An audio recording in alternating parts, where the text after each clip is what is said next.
Bonjour, je suis Aline Dougou, chargée de développement, prévention et RSE chez Amael à Belfort, et j'ai le plaisir de vous retrouver pour un nouveau podcast d'Amael. Le 5 juin, c'est la journée mondiale de l'environnement. Dans l'univers, il existe des milliards de galaxies, et dans notre galaxie, il existe des milliards de planètes. Mais il n'existe qu'une seule Terre, la nôtre. Chez Amael, nous voulons en prendre soin, en limitant l'impact de nos activités sur l'environnement. Nous voulons également sensibiliser un maximum de personnes sur les bons gestes environnementaux, nos salariés bien sûr, nos bénévoles, mais également les personnes auprès de qui nous intervenons à domicile ou en structure. Je vais aborder dans ce podcast les produits ménagers. Nous utilisons tous ou presque des produits ménagers pour l'entretien de notre logement. Mais que contiennent ces produits ? Quels impacts ont-ils sur notre santé et sur l'environnement ? Comment connaître leur dangerosité ?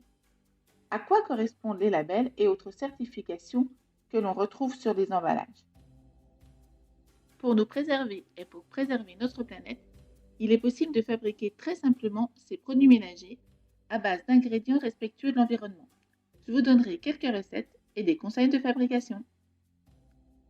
Les produits ménagers achetés dans le commerce possèdent quasiment tous une ou plusieurs substances dangereuses pour la santé et pour l'environnement.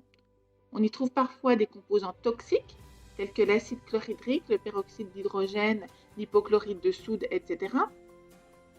Par ailleurs, lors de leur utilisation, ces produits émettent des composés organiques volatiles dont certains sont cancérigènes comme le benzène et le formaldéhyde. Les principaux produits ménagers qui présentent un risque sont de manière générale les antibactériens et les désinfectants, les détergents, les détachants et les détartrants, les parfums d'intérieur qui se présentent en spray ou en bougie, y compris l'encens, les décapants, les adoucissants ou encore la famille des cires et des lacs. Les risques pour notre santé sont nombreux. Des troubles peuvent se manifester sitôt après ou pendant l'utilisation. Cela se traduit par des allergies cutanées ou respiratoires, des irritations au niveau des yeux et de la peau, des maux de tête ou encore des vertiges. Certains agents chimiques peuvent à long terme être cancérigènes, mutagènes ou toxiques pour la reproduction. À tout cela s'ajoutent les risques liés au mélange de diverses substances incompatibles. Le plus connu est sans doute le mélange eau de javel plus ammoniac, qui crée un mélange gazeux nocif.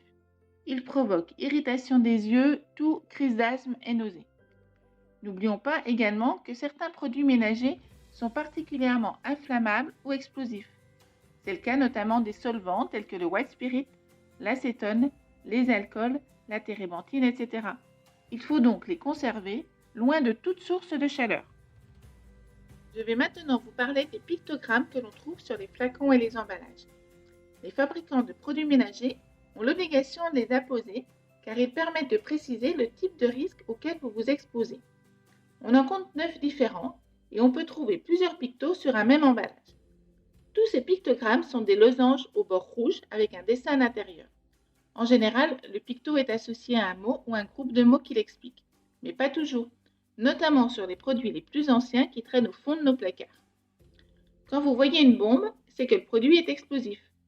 Quand c'est une flamme, c'est qu'il est inflammable.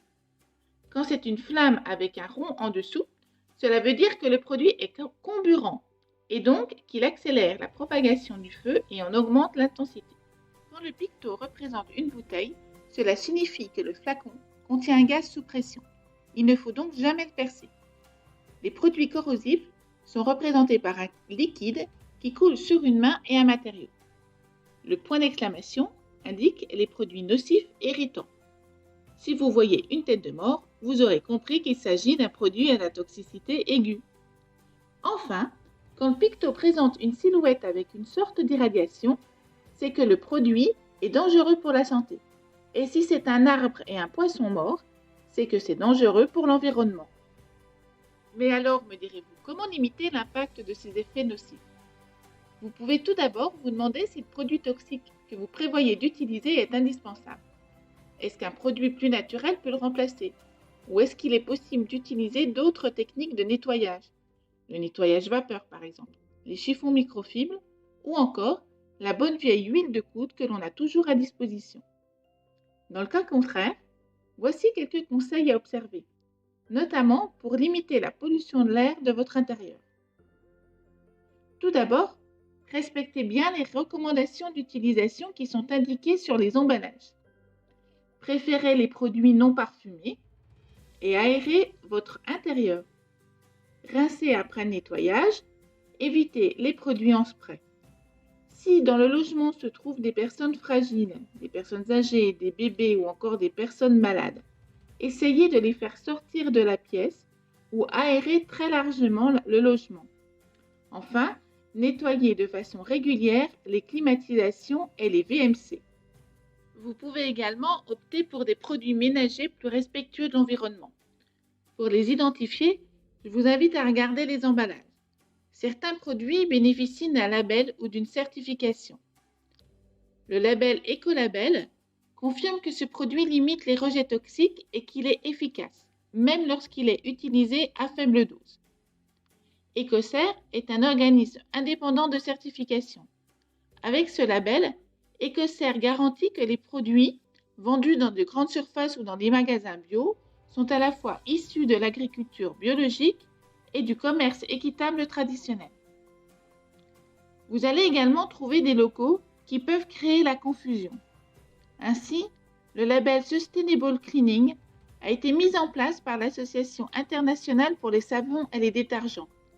C'est un label que les fabricants s'auto-attribuent et qui ne bénéficie pas d'un contrôle externe. Je vais maintenant aborder la fabrication de produits ménagers maison.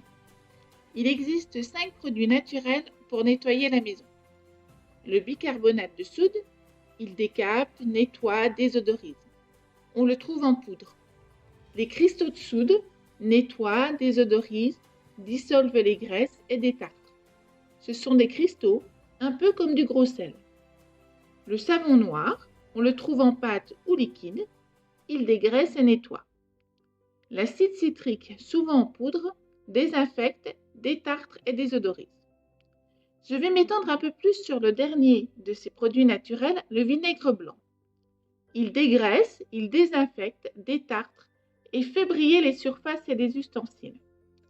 Sachez qu'il existe plusieurs types de vinaigre blanc. Le vinaigre concentré à 8% est utilisable dans un contexte alimentaire.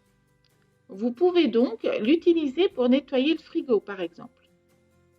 Celui concentré à 12% est plus ou moins adapté aux tâches ménagères. Si malgré tout ce que je vous ai dit précédemment, vous voulez continuer à utiliser de l'eau de Javel, ne la mélangez jamais au vinaigre blanc. Le petit chimiste que vous êtes aura créé un gaz chloré.